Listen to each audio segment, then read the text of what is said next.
সুন্দর কালারিং, একদম ফাঁকা সমুদ্রের জল। মামা এখন লুকাচুরি খেলছে আমাদের সাথে মেঘের মধ্যে, দেখতে পেত। এরকম করলে যেন মনে হবে হাতে। তো চলে এসেছি একদম মোহনার সামনেই।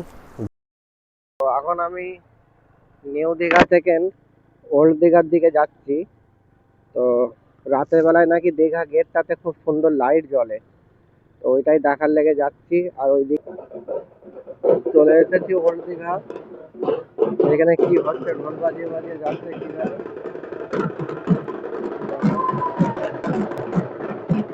কি হচ্ছে এটা, জল টল নিয়ে যাচ্ছে ঘোড়ায় করে। তো আগে দীঘা গেটের দিকে যাব, তারপরে তো দীঘার গেটে চলে এসেছি এখন। এই তো সুন্দর একটা লাইট জ্বলছে, গেটের ভিউটা। তো এই যে গেট, সুন্দর কালারিং লাইট জ্বলছে, আর উপরে আছে বিশ্ব বাংলার লোগো। তো কালারিং রাখা হয়ে গেছে। তো এইবারে যাব আমি ব্যারিস্টার কলোনির দিকে। ওল্ড দীঘার এই যে পার্ক, ওল্ড দীঘার পার্কে দিয়ে হয়ে আমি যাচ্ছি ওইদিকে বিচের দিকে, ব্যারিস্টার কলোনির দিকে। একটা নতুন বিচ হয়েছে, ওইটাও কেউ রাতের দিকে থাকে কি না এটাই দেখতে যাচ্ছি আমি, তাছাড়া আর কিছুই নয়। আর এমনিতে গাড়ি থাকলে হাতে কিছু মনে হয় না, যেখানে মন ঘুরিয়ে যাও। যদি অটো ভাড়া অথবা টোটো ভাড়া করে যেতে হতো তাহলে হয়তো গায়ে লাগতো, কিন্তু কিন্তু বাইক নিয়ে গেলে অতটা টেনশন নয়, কিছু নয়। নিজের গাড়ি, যেখানে খুশি যখন খুশি যাবো নিয়ে, এতে কোনো ফারাক পড়ে না। চলে এসেছে এখন বিচের দিকটা। সেরকম কেউ নেই, বেশিরভাগটা তো ফাঁকাই দেখতে পাচ্ছি আমি, কেউ নেই। একজন বসে আছে, পুরো ফাঁকা, পুরো বিচ ফাঁকা, কিচ্ছু নেই, পুরো ফাঁকা একদম। আর আগে যেয়ে কোনো লাভ নেই, এখান থেকে ঘুরে পড়ি। এদিকে তো রাতে লোকই নেই, পুরো একদম ফাঁকা এখানে, ওই জন্যই পুলিশ গাড়িটা দাঁড়িয়ে আছে লোকের নিরাপত্তার লেগে। তো আমি ব্যাকে চলে যাব, যে ওল্ড দীঘায় একটু পার্কেটা ঘুরবো, তারপরে ফের হোটেলে যাবো। সকালবেলায় উঠে মোহনা সূর্যোদয় দেখতে যাব। তো এই যে এখানে গেট। দীঘা একদম আগের তুলনায় এখন একদমই ফাঁকা, কারণ লোকজন খুবই কম। এই যে চারিদিক ফাঁকা। এখন প্রায় টাইম কত হবে দেখি, 9টা 38। তার সত্ত্বেও কিন্তু লোকজন একদমই নেই, পুরো একদম ফাঁকা। ওদিকে দু একজন ওইদিকে ঘোরাঘুরি করছে। তো একদম ফাঁকা সমুদ্রের জল। এই দেখো কত সুন্দর লাগছে। ও, দারুণ ভিউ, কি দারুণ লাগছে। ভাগ্যিস এলাম, নাহলে তো এটা ফসকে যেতাম। এই সময় পরীক্ষা চলছে, ওই কারণে হয়তো হতে পারে ভিড় নেই, না হলে তো পা রাখার জায়গা থাকে না এরকম সময় এখন। এই ঢেউটাই তো সমুদ্র আমাদেরকে এই কাছে টানে। কত সুন্দর লাগছে এই দৃশ্যটা। বাকি আমার টিম মেম্বাররা কেউ আসেনি, ওরা সব ক্লান্ত হয়ে পড়েছে। আমিও আসতাম না, আমিও প্রচুর ক্লান্ত। আমি তোমাদের সাথে দেখাবার লেগে এসেছি শুধু, যে রাতের বেলায় কত সুন্দর লাগে এই নজারাটা, তোমাদের সাথে একটু শেয়ার করব। তো এখানে বেশ ভালোই লাগলো, এনো 2-5 মিনিট সময় লাগলো। আর একটু থাকতে ইচ্ছে করছে ছিল, যেতে ইচ্ছে করেন একদমই, কিন্তু কিছু করার নেই, আমাকে যেতে হবে। কারণ হোটেলের যদি গেট বন্ধ হয়ে যায় তখন আবার আমি বিপদে পড়বো, তাই চলে যাচ্ছি। সকালে আবার আসবো মোহনায়। এখন শীতকাল, তাই রাতে কিন্তু কুয়াশা আছে হালকা। তো কেমন ক্যামেরার ফুটেজ আসছে আমি জানি না, কিন্তু এই হচ্ছে দীঘা জগন্নাথ দেবের মন্দিরের গেট। আর ওইদিকে মন্দিরটা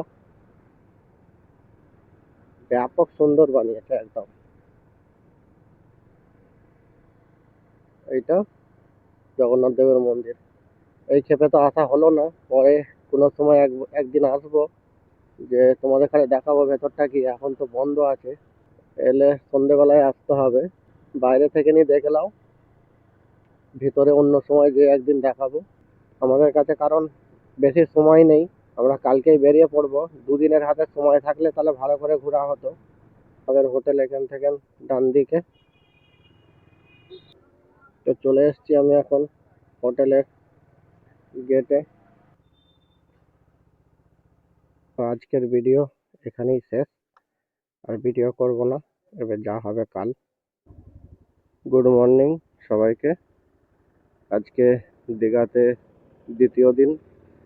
তো সকালে মোহনা যাব বলে বেরিয়েছি। তো মোহনায় যাই আগে। তো সকাল সকাল মোটামুটি ঠান্ডা ভালোই আছে। সূর্য উদয় দেখবো বলে মোহনার দিকে যাব। ওল্ড দীঘার দিকে যেতে একদম ফাঁকা এখন রাস্তা, কিচ্ছু নেই, কোনো লোকজন নেই, গাড়ি ঘোড়াও খুব কম। কিন্তু ওই যে ওইদিকে সানরাইজ হচ্ছে, আর আমি মোহনার একদম কাছে কাছে যাইনি। ওই দিকটা গাড়ি রাখার অসুবিধা হচ্ছিল, যে আবার ব্যাকে হচ্ছে একটু দূরে গাড়িটা রেখেছি। তো এদিকে দেখো ভিউটা পুরো একদম বিচ ফাঁকা, কত সুন্দর লাগছে।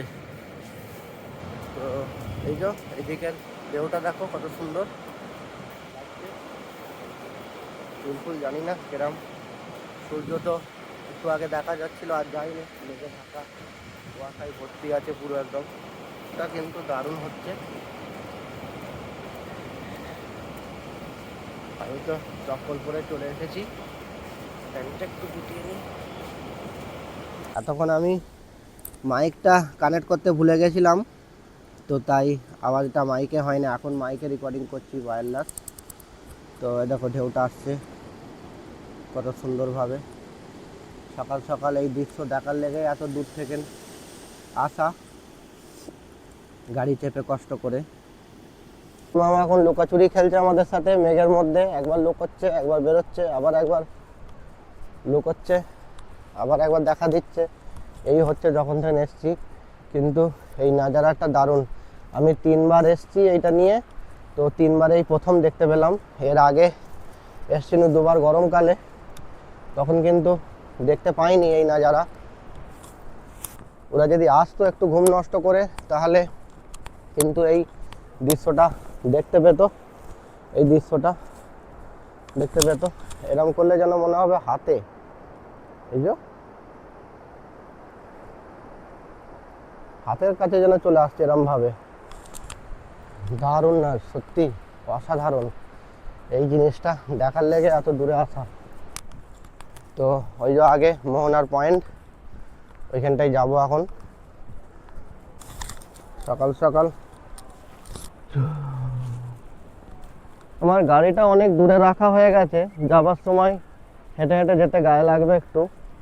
তো অসুবিধা নেই, এরকম সুন্দর ভিউ দেখার লেগে তো এতটুকুন তো করতেই হবে।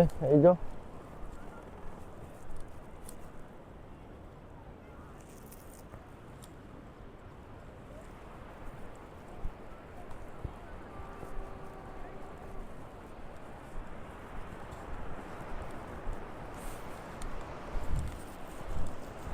তো আমি চলে এসেছি এখন মোহনা ভিউ পয়েন্টের কাছে। তো এদিক দিয়ে উঠার জায়গা দেখতে হবে, পারবো কি উঠতে। এই বুলডাজের ওপর দিয়েই আমি উঠছি। ও তো এই যে ও চলে এসেছি, এই হচ্ছে মোহনা।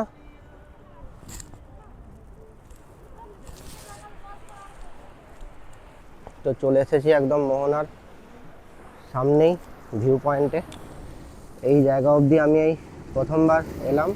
এর আগে যতবার এসেছি হাফ এসেই ওইখানে অবধি জল চলে আসে, আজকে জলটা কম আছে।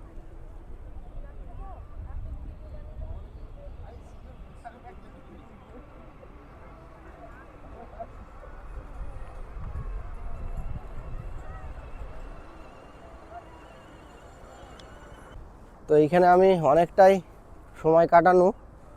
এবারে রুমের দিকে যাব, কেন আবার বেরোতে হবে। আজকে সূর্যটা অনেক দূরে উঠে গেছে সূর্যি মামা, একদম পরিষ্কার ক্লিয়ার দেখতে পাওয়া যাচ্ছে। আর জলও আস্তে আস্তে বাড়ছে, পরে একদম এখান অবধি জল চলে আসে। তো চলে যাচ্ছি এখন, গাড়ি রাখা আছে গাড়ির কাছে, যে এই যে আমার গাড়ি, চলে এসেছি গাড়ির কাছে। আর আমার এই যে হেলমেটের লক আছে, হেলমেটকে লক করে রেখে গেছিলাম। এটার জন্য অনেকটা সুবিধে, কারণ আমাকে নিয়ে ঘুরতে হয় না সাথে করে, নাহলে আমাকে নিয়ে ঘুরতে হয়। তো এখানে রেখে গেছিলাম। বেরোই, মোহনাতে ভালোই সময় কাটানো, প্রায় ঘন্টা দেড়েক মতো এখানে সময় কাটিয়েছি। তো চলে এলাম আমাদের হোটেলের কাছাকাছি। আমার তো সকালবেলায় ভালোই কাটলো দিনটা। এবারে হোটেলে যাব, যে দেখি ওরা উঠেছে কিনা। তো চলে এসেছি এখন, আর আমার ভিডিওটা এখানেই শেষ করছি, নাহলে অনেক বড় হয়ে যাবে। টাটা, বাই বাই, দেখা হবে আবার পরের এপিসোডে।